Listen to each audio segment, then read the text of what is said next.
Hi everyone, this is Sakia with my vlog number 2. The first question was, what would you share about being a teacher? And for me, being a teacher can be very rewarding. It is a very rewarding job. However, it can be challenging dealing with different age groups of children, personalities. And thirdly, I would say I try to celebrate my unbelievable moments, as Angela Watson stated in her podcast. The small milestones, as far as children, seeing children develop and grow, and just celebrating the small things like walking and potty training and children feeding themselves, and seeing them meet these benchmarks and milestones reassures me that being a teacher is what I'm supposed to be. So for me, that's what I would share about being a teacher. Secondly, some of the work of a teacher, and in my case, some of the obvious things that I do is menu planning, curriculum planning for the week, daily attendance, paperwork for the state of North Carolina, as well as attendance for child care resources, uh, monthly newsletters, and the list goes on. Just making sure children have a change of clothes, making sure they have diapers, making sure my staff have paperwork in order as far as their first aid CPR, their CH training, their Pro Solutions training. So it's a lot of obvious things that I do on a daily basis. Some of the implicit things that I do include making sure all of my kids have warm coats in the winter.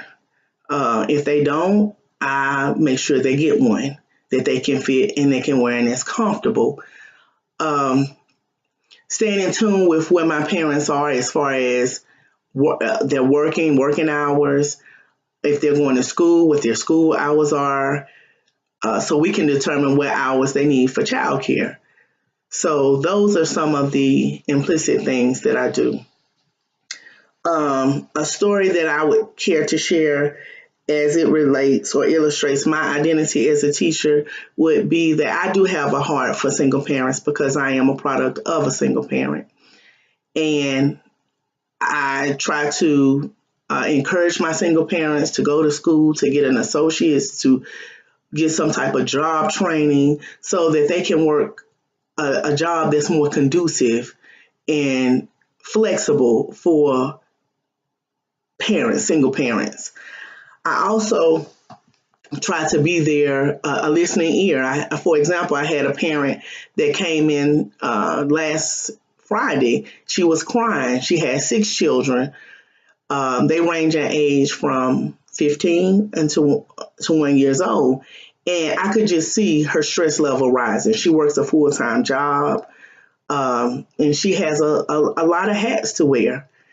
And I felt, I felt her pain.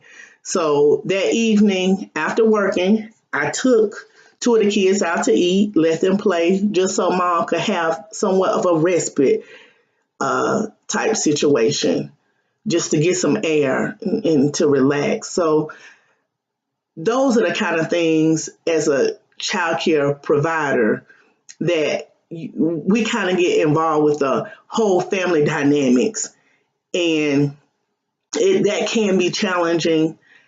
But again, like I said in my first blog, as long as you know how to balance and spend quality time, with the parents talking about their situations, getting an understanding, and we all work together, everything flows fine. As far as how do I see teachers being portrayed in the media,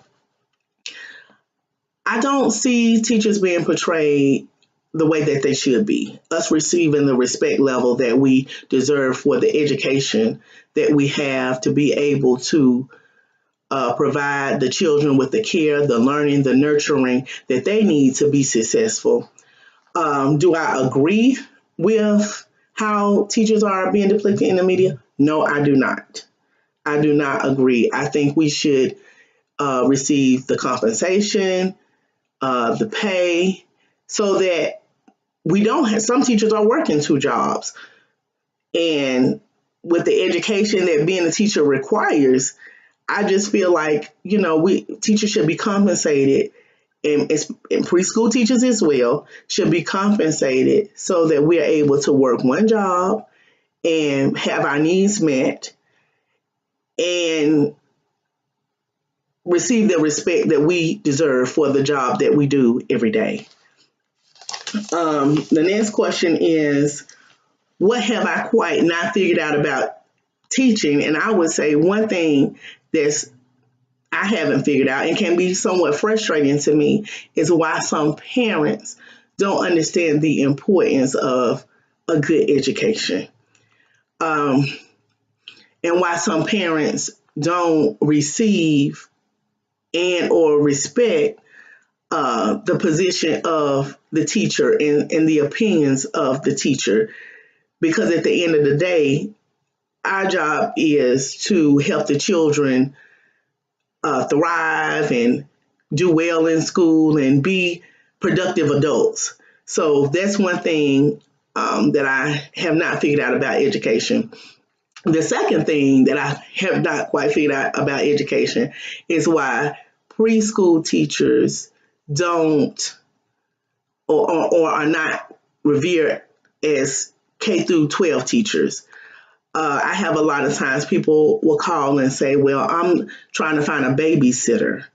They don't really respect early childhood professionals or early childhood education. They don't look at it as a learning situation for their children. They look at it as more of, the preschool teachers are just babysitters. And when I meet with prospective parents, I explain to them, the qualifications that I have and my staff members have, and, the trainings that we have to have, in-service hours trainings and these things. And then a lot of them, they start to look at or receive and respect what we're doing with trying to get their children ready to go to kindergarten. So that's another thing I have not quite figured out as far as it relates to education. How has teaching changed my life? And I would say teaching has changed my life because it has helped me to be more of a compassionate person. It's helped me to be a better parent. It's helped me to be more understanding, and just more to have more patience and to appreciate the small things. So teaching has helped me grow in a lot of areas and ways in my life. And lastly, can I separate my identity as a teacher from my larger life? I would say before I opened a childcare center and I was just going in working as a preschool teacher, it was just, okay, I would go to work 9 to 5, wouldn't see the kids anymore until Monday. Now I'm somewhat actively engaged in some of my children's family dynamics. I still do try to keep that line there of, Miss Akia, the professional, and, but I still want my parents to be comfortable coming to me and talking to me and sharing information with me. So I would say yes and no. I have learned how to separate, but sometimes it's somewhat hard to separate when you have a parent standing before you crying and expressing how they're feeling and explaining, I got these bills to pay and dad is not being cooperative, and some of the children are not listening or not being cooperative. So I've learned how to draw, like I said, draw that line, but still remain professional and provide quality childcare services to the children that I care for on a daily basis. Thank you.